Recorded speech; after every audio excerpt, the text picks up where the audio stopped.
또 하루는 바닥에 나무인데 마루가 쫙 두 줄이 삐걱거려. 예, 삐걱거려서 있는 데인데, 그래서 마담 할머니 내가 이거 고쳐드릴까요 했더니 저한테 프랑스어로 드워 이러는 거예요. 근데 이게 프랑스어로 이게 꺼져 하거든요. 저리 가. 이제는 예전처럼 아 이건 좀 잘못했다라고 생각하는 게 아니라 이거 왜 이렇게 했지? 혹시 여기에 어떤 깊은 사연이 있는 게 아닌가? 이렇게 생각하게 됐고. 제가 사실 건축가님을 알게 된 건 이제 빛이 이끄는 곳으로라는 소설을 통해서였어요. 네. 거기서 이제 아픈 기억도 승화시키는 네. 어떻게 보면 예술의 영역 같은데 네. 그런 건축 이야기를 아주 소설로 줄거리로 아주 재미있게 풀어내셨는데요. 혹시 건축가님도 이런 작업을 하시면서 개인적으로 남의 어떤 아픈 기억을 치유해주고 이런 기억을 건축물로 승화시키는 작업을 통해서 본인도 치유받고 성장했다라고 느끼신 경험이 있나요? 사실 이 책을 쓰게 된 계기가 사실 그건데 제가 장누벨 선생님 회사에서 공사비가 조 단위의 프로젝트를 2개 했어요. 그러다 보니까 이제 그 세계에 있는 제일 큰 건 우리 팀이 다 했어. 막 이런 약간 그런 자부심이 있었는데 파리의 오래된 고택들을 보면서 벽에 떼줄이 쫙 있는데 우리 같으면 다 없애야 돼요. 네, 없애서 저도 이거 벽지는 엄청 오래된 것 같은데 몇백 년 됐는데 왜 이렇게 손때를 방치해놨지? 그러니까 지우개가 저는 이제 스케치를 많이 하니까 지우개로 살짝 지워보니까 지워져요. 그래서 이거 지워드릴까요? 했더니 절대 지우면 안 된다고. 프랑스 분들이. 예. 자기 남편이 전쟁에서 돌아왔는데 다리를 잃으셨대요. 평생 벽을 짚으면서 다닌 그 흔적이라고. 지금은 돌아가서 안 계시지만 가끔씩 그걸 보면 할아버지랑 손이 맞닿고 있는 느낌이라는 거예요. 우리는 다 지워버렸을 텐데. 너 그때 그게 그 당시에는 가장 합리적이고 기술이 좋아야 되고 자본이 집중된 건축이 좋은 건축이라고 생각했었는데 그냥 이상하게 흔들리기 시작하는 거예요. 또 하루는 바닥에 나무인데 마루가 쫙 두 줄이 삐걱거려. 예, 삐걱거려서 있는 데인데 가서 보니까 흰 줄이 뭔가 두 줄이 뭔가 가서 보니까 삐그덕거리길래 아 마루 상했다. 그래서 마담 할머니 내가 이거 고쳐드릴까요 했더니 저한테 프랑스어로 드워 이러는 거예요. 근데 이게 프랑스어로 이게 꺼져 하거든요. 저리 가. 근데 자기도 너무 놀래가지고 건드지 말라고. 나중에 여쭤보니까 할아버지가 평생 흔들의자에 앉아서 책을 보셨는데 책에서도 본 것 같은데 예, 비슷한 그 구조는. 흔들의자 때문에 마루가 상한 거고 자국이 남은 거예요. 지금은 안 계시고 흔들의자도 어딘지 모르지만 가끔씩 지나갈 때마다 삐그덕 소리 나면은 옆에 계시는 것 같다는 거예요. 근데 이 얘기를 듣는데 막 진짜 너무 혼란스러운 거예요. 그러니까 마음을 자꾸 쿵쾅쿵쾅 거리게 하는데 불편하고 조금 안 좋아 보이는 게 사실은 이야기가 있었네? 라는 걸 알게 됐고 이게 사람의 기억이 담겨져 있는 공간이라는 걸 알게 돼서 고민하다가 거기에 있는 이제 이사님이 저한테 이제 독립을 권유했죠. 처음에 저 이제 아웃시키려는 줄 거기가 알았는데 보스에서 네. 독립이 되는 계기가 됐군요. 그게. 네, 그래서 이제 기억을 가지고 건축을 하고 싶어하는 제 마음을 알고 동료분들이 독립을 하는 게 좋겠다. 근데 저는 독립하면 외국이니까 예. 일을 받기도 모호하잖아요. 근데 정말 감사하게도 이사님이 클라이언트들 한 3명 정도 이어주셔서 작업을 할 수 있게. 프랑스에서도 작업을. 예, 프랑스에서 회사가 하셨군요. 있습니다. 예. 그래서 이제 지금도. 예, 그래서 그것 때문에 이제 저 독립도 할 수 있게 됐고 너무 멋진 감사한 얘기인데요? 기회였죠. 예. 근데 그렇게 큰 이름이잖아요. 브랜드잖아요. 장누벨이랑 큰 엄청난 브랜드의 브랜드죠. 그늘을 벗어날 용기를 주게 할 만큼 네. 건축에 담겨진 기억의 이야기가 자기를 움직였고 네. 또 재밌는 거는 프랑스에서 잠깐 소개를 해드리면 어떤 건축가죠. 네. 건축가가 시테섬이라고 굉장히 부촌이 있습니다. 프랑스에. 르미에르 클레제. 네. 예. 거기에 집을 사고 싶어 했는데 싼 가격에 나온 좋은 집이 있는 네. 거죠. 옛날 부잣집. 네. 그래서 그걸 사게 되면서 시작되는 이야기예요. 맞습니다. 그래서 전 처음에 이 책을 읽을 때 무슨 스릴러나 네. 뭐 판타지 장르인 줄 알았어요. 근데 여기 굉장히 많은 사람들의 기억이 나오는데 그게 좋은 기억만 있는 건 아니고 전쟁으로 사랑하는 사람을 잃기도 하고 뭐 불에 타서 네. 또 가족이 죽기도 하는 아주 끔찍한 기억들을 담아냈는데 이거를 어떤 식으로 건축으로 승화시켰냐 이런 네. 내용인데 보통 그런 경험이 있어도 그럼 작업을 열심히 하시면 되잖아요. 그렇죠. 왜 소설을 쓰신 거예요?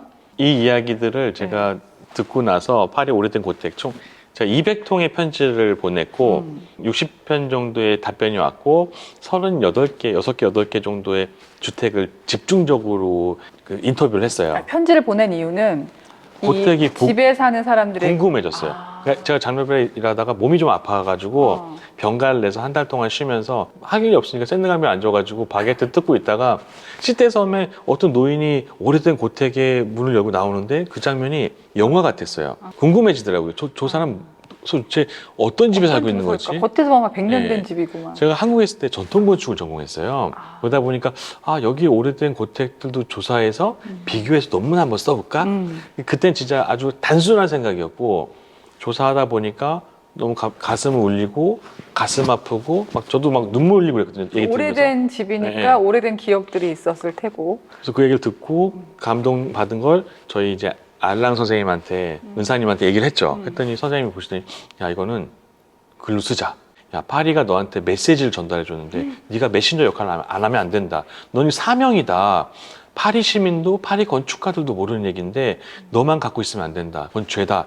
한 2시간 동안 귀가 따갑게 듣고 알겠습니다. 논문 쓸게요. 그러고서 논문을 써도 되지. 80% 정도 썼고 네네. 이제 마지막으로 이제 허락을 구하려고 갔는데 딱 한 분 빼고 다 거절하셨어요. 우리 집 가십거리를 만들지 마라. 파리 올림픽 할 때 시민들 인터뷰할 때 기억나세요? 오지 마세요. 그러니까 파리 시민들은 자기 그 마을이나 집이 관광객들로 인해서 번잡해지고 시끄러워지는 걸 너무 싫어해요. 자신의 기억이 훼손되는 거 원하지 않는 사람들. 예.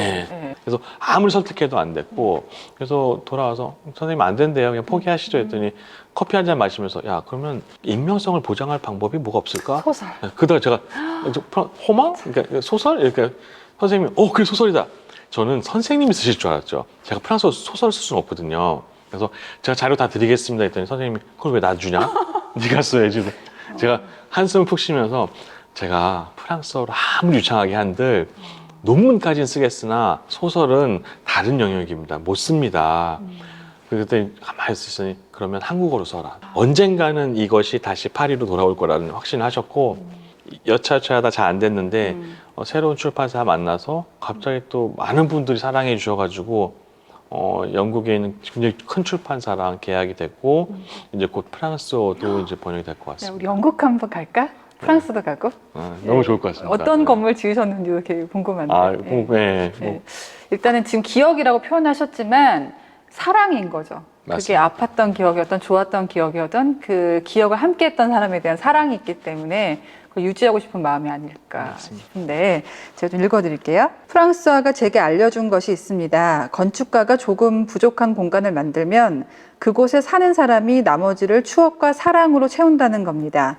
그때 비로소 건축이 완성됩니다.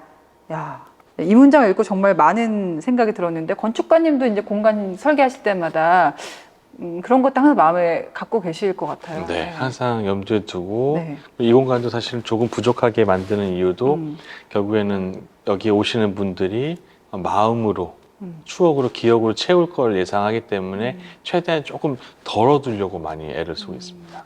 기억이 들어갈 여백을 주는 거죠. 공간은 좋지 않은 공간일까요? 그러니까 완벽하게 의도된 공간. 그것도 사실 중요하긴 한데 뭐 자그마한 소품까지 다 세팅하는 게 제 주특기예요.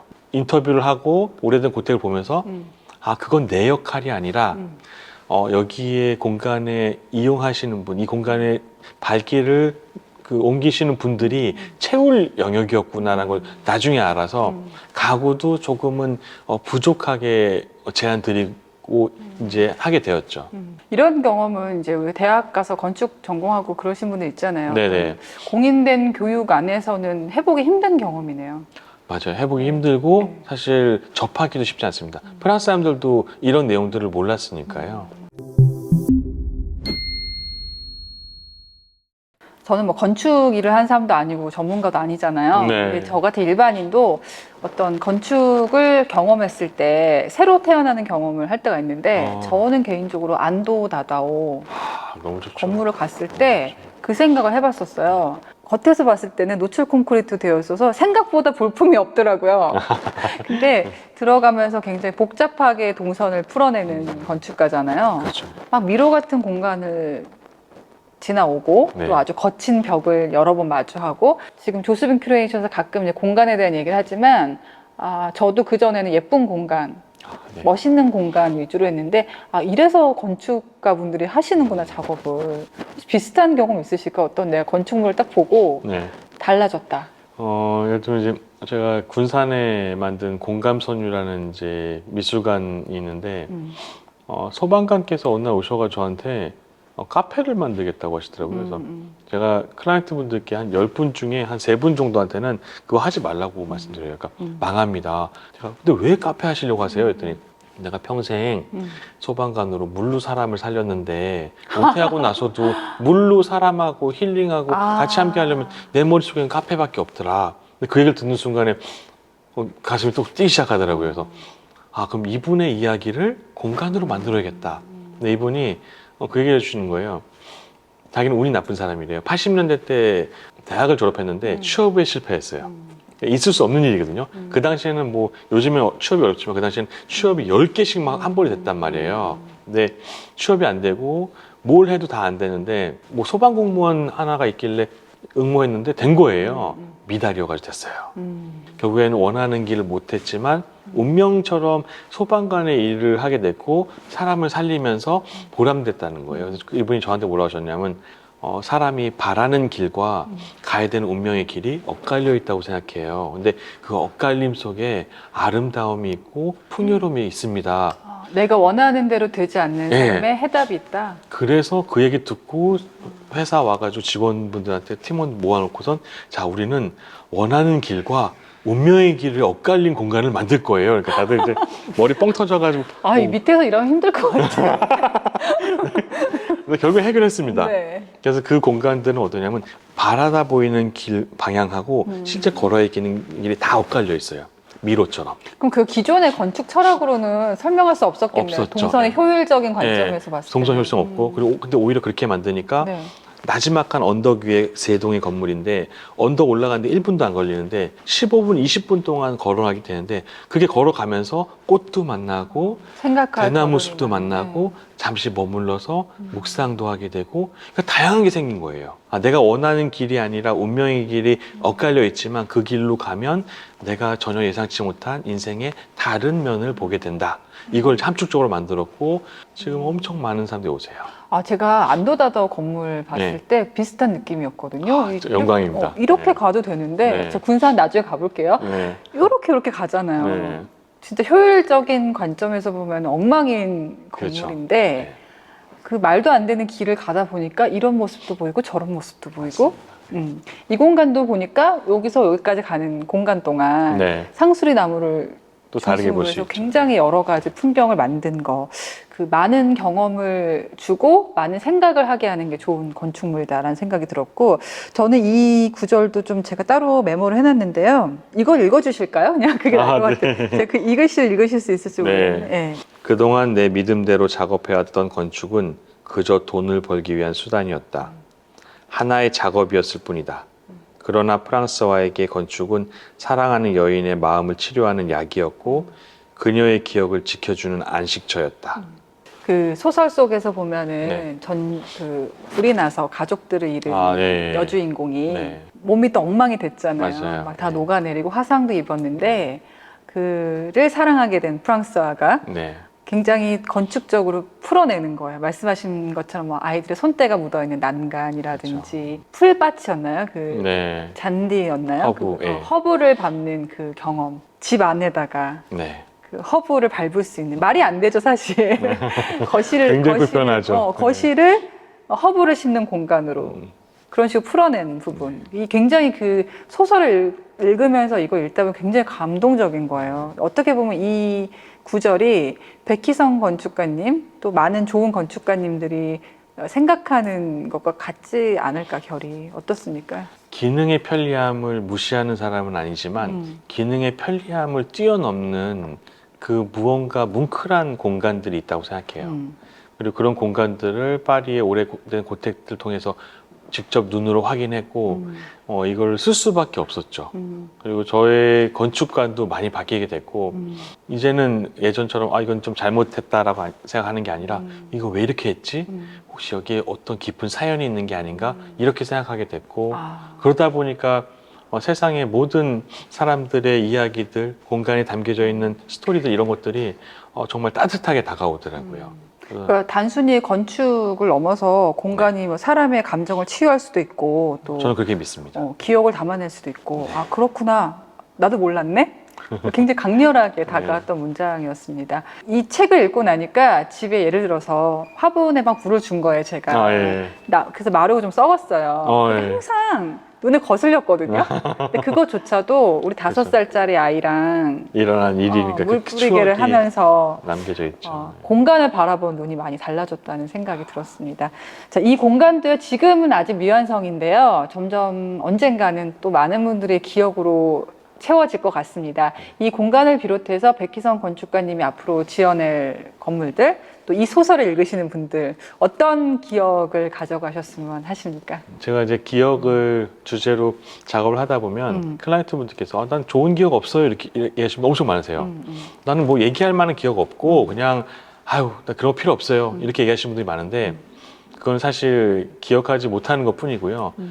앨범을 뒤쳐보면 됩니다. 옛날 앨범을 뒤쳐보면요 내가 너무 즐거웠었던 그 순간들이 기억이 나요. 근데 그 순간에 배경들이 있거든요. 그 배경이 공간인 거예요. 그 공간을 조금 현대적으로 바꿔놓기만 하면 그 기억이 계속해서 회귀가 됩니다. 그러니까 결국에는 편리함보다 더 강력한 우리의 기억 속에 담겨져 있는 행복, 그런 요소를 찾는 방법은 오래된 앨범을 한번 열어보시는 게 좋지 않을까. 네. 연동님들께서 네. 저는 오늘 앨범을 한번 뒤져보셨으면 좋겠어요. 그래서 그 앨범 속에 내가 얼마나 행복했었던 기억들이 있는지 그 행복했었던 기억들 주변의 환경들 요소들을 한번 뽑아보시면 내가 왜 나무를 좋아했구나, 내가 왜 돌을 좋아했구나, 내가 왜 책을 좋아했구나 이런 것들을 아시게 될 거예요. 저는 그런 것들이 지금 현재 사시고 계시는 공간에도 조금씩 채워지면 정말 행복해지지 않을까 생각해봅니다. 네. 네, 제가 오늘 이 공간을 건축가님과 함께 돌아보면서 좀 느낀 게 있었습니다. 이제 공간이라는 게 단순한 어떤 철과 콘크리트로 이루어진 구조물이 아니라 그 안에 기억과 사랑을 담을 수 있는 그릇이 될 수 있고 때로는 그게 잊고 싶은 아픈 기억이라 할지라도 승화시키는 역할을 할 수 있다. 우리 빈동님들한테도 질문을 던지고 싶은데요. 우리가 살아가는 게 하나의 건축물을 만드는 과정이라면 여러분은 어떤 벽돌을 쌓아가고 계십니까? 그게 때로는 아픈 기억이라 할지라도 그것을 아름다운 건축물로 승화시킬 수 있는 작업, 그게 바로 좋은 인생을 살아가는 거 아닐까 하는 생각을 해봤습니다. 오늘 함께한 이 영상도 여러분에게 좋은 기억으로 자리 잡기를 바라면서 저희는 다음 시간에 더 멋진 이야기로 돌아오겠습니다. 자, 아시죠? 네, 구독, 좋아요, 알람 설정 지켜볼까요? 지켜볼 거야. 기억은 벽돌처럼 쌓여가 눈에 보이진 않아도 그곳에 남아 상수리 나무 아래 오래된 이야기 시간 속에 숨겨진 우리의 추억들 건축은 기억을 담는 그릇 감정과 시간의 흔적을 품어 아름답든 아프든 잊지 말아요 그곳에 다시 희망을 세워요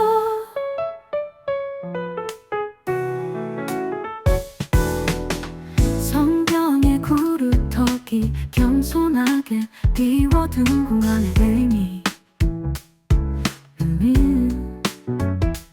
빛과 바람 하늘을 담으며 공간의 이야기를 기억해봐요 건축은 기억을 담는 그릇 감정과 시간의 흔적을 품어 아름답든 아프든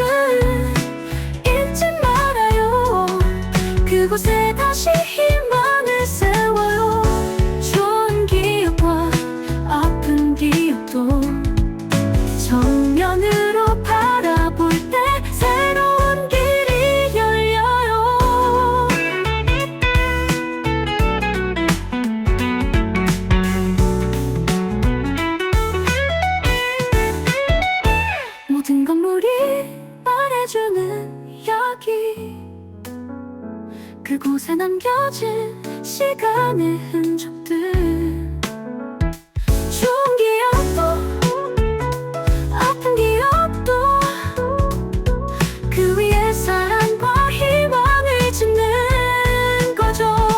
건축은 기억을 담는 그릇 감정과 시간의 흔적을 품어 아름답든 아프든 잊지 말아요. 그곳에 다시